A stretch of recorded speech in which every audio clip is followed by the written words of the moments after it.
Hi, it's Steve. Today we'd like to show you how to replace the door handle on your dryer.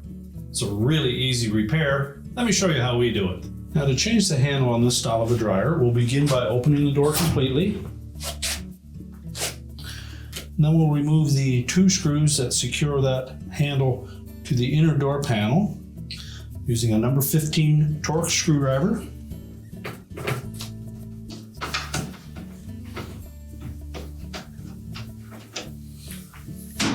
Lift the old handle away from the door and discard it. Position the new one in place.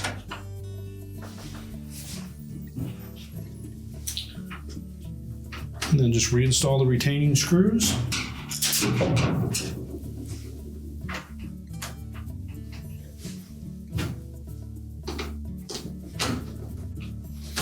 We can close the dryer door up.